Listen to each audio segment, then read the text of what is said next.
अस्सलाम वालेकुम। आज हम टी नॉट स्पेस के बारे में पढ़ते हैं। टी नॉट स्पेस की पहले हम डेफिनेशन देखते हैं। अ topological space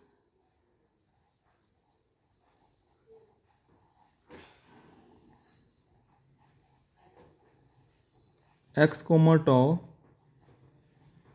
is said to be a T naught space is T naught if and only if अगर हम x के कोई दो डिस्टिंक्ट पॉइंट लें, A B belongs to x, A और बी एक्स के दो डिस्टिंक्ट पॉइंट हैं, मतलब ए जो है वो इक्वल नहीं है बी के, तो फिर क्या हो, हमें एक ऐसा ओपन सेट मिले जी, कहाँ से मिलेगा, टॉ में से, सच दैट कि जो एक एलिमेंट है वो बिलोंग कर जाए उस सेट जी को, जबकि दूसरा सेट जो है वो बिलोंग नहीं करेगा सेट जी को। तो फिर हमारे पास ये जो ऐसी टोपोलॉजी होगी वो क्या होगी, टी नॉट होगी। मिसाल के तौर पे देखें, हमारे पास एक सेट है एक्स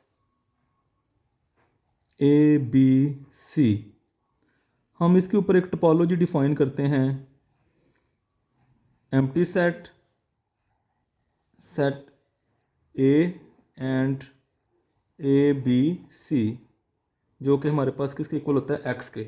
ये एक टोपोलॉजी है, इसको हम एक्स भी कह सकते हैं। अब यहाँ पे अगर हम ये कहें कि सेट एक्स के दो एलिमेंट लें, let A B belongs to X, ये दोनों डिस्टिंक्ट एलिमेंट हैं, मतलब एलिमेंट आपस में इक्वल नहीं है। तो टॉ के अंदर से हमें एक ऐसा सेट मिल जाए जी जो इसमें से एक पॉइंट को कंटेन करे और दूसरे को ना करे, जैसे कि ये हमें मिल रहा है, ये हमारा वो सेट जी है। ये क्या कर रहा है, ये ए को तो कंटेन कर रहा है, लेकिन यही सेट जो है वो बी को कंटेन नहीं कर रहा। अच्छा, यहाँ पे हम ये नहीं कह सकते कि देखें ये भी तो सेट है ना टॉ का ओपन, जो दोनों को कंटेन कर रहा है। हमें सिर्फ एक सेट भी अगर ऐसा मिल जाए जो किसी एक एलिमेंट को कंटेन कर रहा है और दूसरे को नहीं कर रहा, तो वो हमारे पास क्या हो जाएगा, टी नॉट स्पेस हो जाएगी। अब इसकी एग्जांपल मैं आपको देता हूँ, जो हमारे पास है discrete space. Every discrete space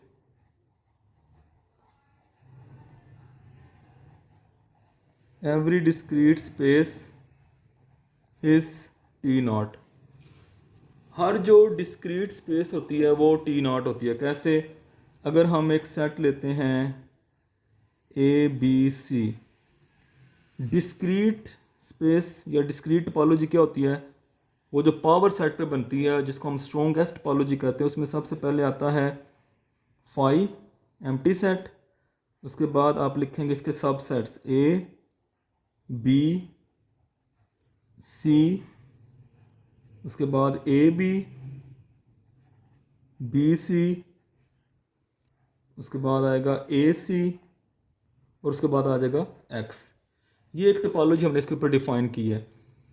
तो आप देखें कि अगर हम ए और बी कोई दो एलिमेंट लेते हैं सेट एक्स के, where A is not equal to B, तो हमें क्या ऐसा कोई ओपन सेट मिल जाएगा जो इनमें से किसी एक को कंटेन करे दूसरे को ना करे? तो डेफिनेटली ये देखें, ये ए को कंटेन कर रहा है, बी को नहीं कर रहा, या फिर ये देखें बी को कंटेन कर रहा है और ए को कंटेन नहीं कर रहा, या ये दोनों को कर रहा है, लेकिन हमें ऐसे पॉसिबल ओपन सेट मिल तो गए ना कि जो इस कंडीशन को सेटिस्फाई कर रहे हैं।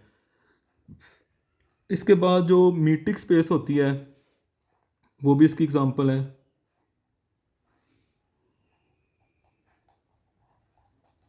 Every metric space is T naught space.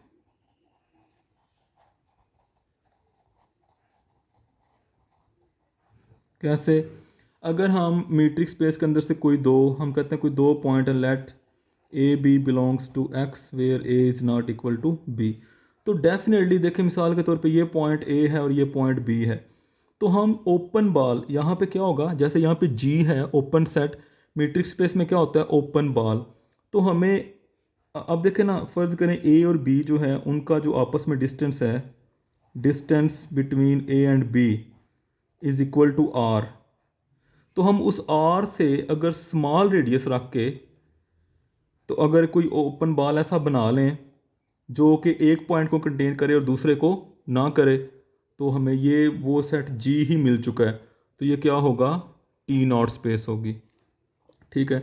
अच्छा, इसके बाद एक थ्योरम करते हैं इस टॉपिक से रिलेटेड, कि कोई भी टोपोलॉजिकल स्पेस जो है वो टी नॉट होगी इफ़ एंड ओनली इफ़ उसके अगर हम डिस्टिंक्ट पॉइंट लें एक्स और वाई, एक्स का कुलैयर इक्वल नहीं होगा वाई का कुलैयर के। तो इसमें हम एक रिज़ल्ट जो है वो सपोज कर लेंगे, दूसरा प्रूव कर देंगे।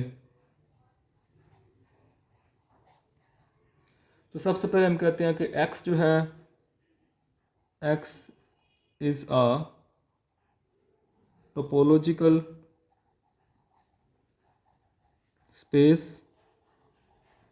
x एक टोपोलॉजिकल स्पेस है। लेट करते हैं x जो है वो टी नॉट है, let x is T naught space. हमने क्या सपोज कर लिया, x टी नॉट। अब हमने ये प्रूव करना है x closure is not equal to y closure. जब x टी नॉट है तो फिर बाय डेफिनेशन क्या होगा, सो बाय डेफिनेशन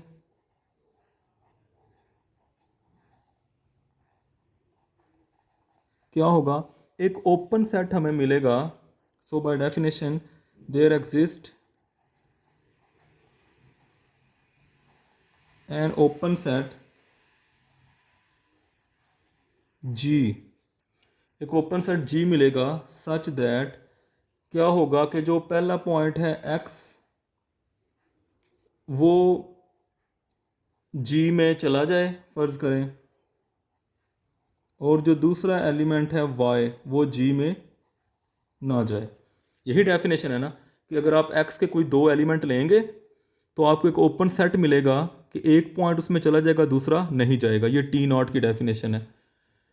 ठीक है। अब जब हम ये कहते हैं कि x तो बिलोंग कर रहा है g को, एंड अगर y बिलोंग नहीं कर रहा g को, तो y बिलोंग नहीं करेगा g में से अगर हम x को माइनस भी कर दें, फिर भी नहीं करेगा डेफिनेटली। आप देख सकते हैं कि अगर कोई एलिमेंट किसी सेट में नहीं है तो उस सेट के अंदर से आप कोई और एलिमेंट निकाल भी देंगे। जैसे मैं ये कहूँ कि जो 1 है वो बिलोंग नहीं करता 2, 3 और 4 को, तो अगर मैं इसके अंदर से कोई एलिमेंट निकाल भी दूं तो फिर भी ये तो बिलोंग नहीं ना करेगा उसको। ठीक है। अब यहाँ पे हम इसको लिख सकते हैं कि अगर y बिलोंग नहीं करता g minus difference of x को, तो फिर g माइनस डिफरेंस ऑफ जो x होगा, अगर इसकी इंटरसेक्शन लेंगे हम y के साथ, इसकी इंटरसेक्शन अगर हम y के साथ लें तो वो क्या आएगी, एम्प्टी आएगी डेफिनेटली, क्योंकि y इसके अंदर नहीं है, y इसके अंदर नहीं है, इसके अंदर है। तो जब एक सेट में हो तो क्या आता है, इंटरसेक्शन उसकी एम्प्टी आती है। यहाँ से हम कह सकते हैं x is not a limit point, ये डेफिनेशन बन गई लिमिट पॉइंट की। x is not a limit point of set y। ये लिमिट पॉइंट की डेफिनेशन आप देख सकते हैं। x जो है उसकी ये intersection with set any set a, यहाँ पे जब हमने वो उसकी भी वीडियो मैंने बनाई हुई है, तो वो ये एम्प्टी आ रहा है, तो x जो है वो y का लिमिट पॉइंट नहीं है। अगर x y का लिमिट पॉइंट नहीं है तो x जो है वो बिलोंग नहीं करेगा y के डिराइव को, इसको बिलोंग नहीं करेगा। और हम कह सकते हैं कि जो x है वो y के अंदर भी नहीं है। ठीक है। x जो है वो y के अंदर भी नहीं है, y ड्राइव में भी नहीं है। तो फिर हम कह सकते हैं कि जो x है वो बिलोंग नहीं करेगा y यूनियन y डिराइव को, बिलोंग नहीं करेगा। तो यहाँ से हम कह सकते हैं कि x जो है वो बिलोंग नहीं करेगा y के कुलैयर को, y के कुलैयर को x जो है वो बिलोंग नहीं करेगा। इसको हम 1 कह देते हैं। डेफिनेटली क्या डेफिनेशन होती है, जैसे हम कहें कि कोई सेट ए कुलैयर, डेफिनेशन होती है ए यूनियन ए डिराइव। तो अगर वो y में भी नहीं है और y के डिराइव में भी नहीं है तो वो उनकी यूनियन में भी यहाँ पे कोलेयर में नहीं होगा। अच्छा, उसके बाद हमें पता है कि जो x कोलेयर होता है इसको हम लिख सकते हैं set x union x derive, ये लिख सकते हैं। तो यहाँ से हम कह सकते हैं कि जो सेट x होता है वो तो सब सेट होता है, वो तो कंटेन करता है किसके अंदर, x के कोलेयर के अंदर। इसको हम 2 कह देते हैं। ठीक है, तो यहाँ से फिर ये रिजल्ट निकल सकता है कि हम ये कह सकते हैं कि from 1 and 2 x closure is not equal to y closure. जो x कोलेयर है वो y कोलेयर के इक्वल नहीं है। उसकी वजह क्या है, x जो है वो यहाँ पे बिलोंग नहीं, इसको बिलोंग नहीं करता, लेकिन वो जो x है वो इस कोलेयर को बिलोंग करता है। तो ये कैसे हो सकता है, फिर वो दोनों फिर इक्वल नहीं होंगे। उनमें भला एक एलिमेंट का भी फ़र्क हो लेकिन उनमें फ़र्क है, तो फिर ये इसके इक्वल नहीं होगा। अच्छा, अब हम इसका कन्वर्स करते हैं। कन्वर्सली सपोज, अब हम कन्वर्सली सपोज करते हैं x closure is not equal to y closure. हमने प्रूव क्या करना है, to prove that x is t not.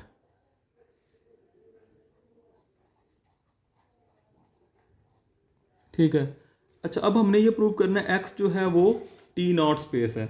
तो हम ऐसा करते हैं, हम इसको भी कॉन्ट्रेरी सपोज करते हैं कि वो t नॉट नहीं है। ऑन कॉन्ट्रेरी सपोज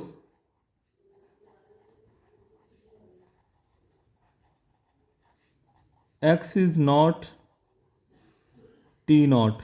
x जो है वो t नॉट नहीं है, हालांकि हमने प्रूव करना था x t नॉट है, हमने कहा वो t नॉट नहीं है। अगर वो t नॉट नहीं है तो फिर क्या होगा, t नॉट की डेफिनेशन सेटिस्फाई नहीं होगी। फिर ऐसा होगा, अगर हम कहते हैं कि कोई दो x और y एलिमेंट हैं किसके, x के, तो हमें एक ऐसा ओपन सेट मिल जाएगा जो दोनों को कंटेन करेगा। क्योंकि आपने कहा टी नॉट नहीं है, अगर टी नॉट होती तो फिर ऐसा ओपन सेट मिलता जो एक पॉइंट को कंटेन करता है और दूसरे को नहीं करता। लेकिन हमने कहा कि वो टी नॉट नहीं है, तो फिर हम कह सकते हैं कि there exist an open set G such that, क्या होगा, जो x है वो g में भी हो जाएगा एंड जो y है वो भी g में जाएगा। मतलब हमें एक ऐसा ओपन सेट मिल गया जो दोनों पॉइंट को कंटेन करता है। अच्छा, अब हम ये कह सकते हैं कि जो x अगर g में है तो x होगा, अगर आप इस g में से माइनस भी कर दें y को तो x फिर भी उसमें होगा, क्योंकि जब वो g में है तो y निकालने से कोई फ़र्क नहीं पड़ेगा उसको। इसी तरह जब y जो है वो g में है तो y बिलोंग करेगा, अगर आप g में से माइनस भी कर देंगे x को, वो फिर भी उसमें होगा।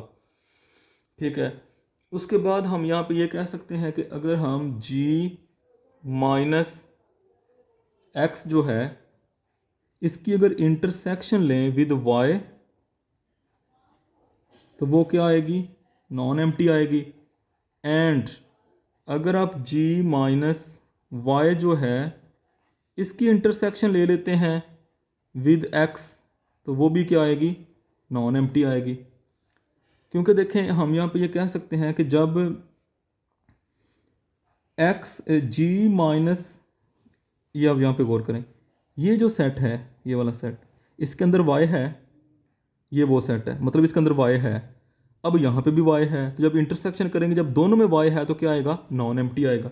इसी तरह यहाँ पे भी ये जो सेट है ये वाला, इसके अंदर x है और यहाँ पे भी x है, तो दोनों में x है तो वो भी क्या आएगा, नॉन एम्प्टी आएगा। अच्छा, यहाँ से क्या शो हो रहा है? यहाँ से शो हो रहा है x is the limit point of, यहाँ से एक्स, क्योंकि अगर नॉन एम्प्टी आएगा तो लिमिट पॉइंट होता है। X is a limit point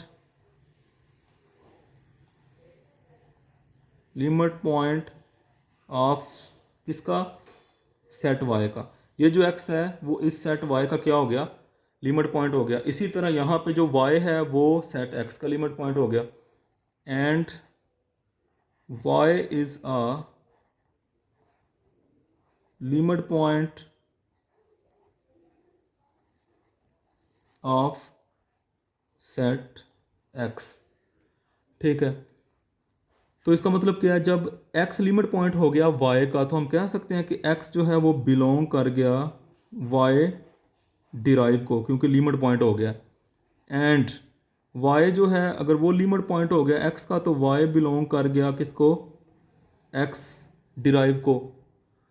तो यहाँ से फिर हम ये कह सकते हैं कि x जो है वो बिलोंग करेगा y यूनियन y डिराइव को, डेफिनेटली। तो यहाँ से हम कह सकते हैं कि x जो है वो बिलोंग कर गया y के क्लियर को। और इसी तरह हम ये कह सकते हैं कि जो y है वो बिलोंग कर गया x यूनियन x डिराइव को, क्योंकि जब y x ड्राइव में आ गया ना, साथ आप कोई भी सेट लगा देंगे, यूनियन कर देंगे तो बिलोंग करेगा। तो यहाँ से हम कह सकते हैं y जो है वो बिलोंग कर गया x के क्लियर को। ठीक है, तो जब x बिलोंग कर गया यहाँ पे, अच्छा लेकिन हम यहाँ पे ये भी कह सकते हैं, लेकिन जो x होता है वो तो बिलोंग करता है x के क्लियर को। ठीक है, और जो y होता है वो तो बिलोंग करता है y के क्लियर को। तो ये देखें, यहाँ पे x बिलोंग कर रहा है y क्लियर को, लेकिन x किसको बिलोंग करता होता है? x क्लियर को। तो फिर हम ये कह सकते हैं यहाँ पे कि जो x क्लियर है वो सबसेट हो गया y क्लियर का। इसी तरह इधर भी y बिलोंग कर रहा है, करता होता है y क्लियर को, लेकिन यहाँ पे y बिलोंग कर रहा है x क्लियर को। तो हम कह सकते हैं कि जो y क्लियर है वो सबसेट हो गया x क्लियर का। तो इन दोनों को अगर हम देखें एक दूसरे के सबसेट है, तो x clear is equal to y clear. ये तो कंट्राडिक्शन हो गया है। क्या कंट्राडिक्शन हुआ है? हमने ऊपर सपोज किया हुआ था कि x क्लियर और y क्लियर इक्वल नहीं है, लेकिन वो तो इक्वल आ गए। इसका मतलब है कि जो हमने कॉन्ट्रेरी सपोज किया है, क्या कि x जो है वो टी नॉट नहीं है, वो बात गलत हो गई है। x जो है वो टी नॉट है। तो इस तरीके से हमने इस थ्योरम को प्रूव कर दिया।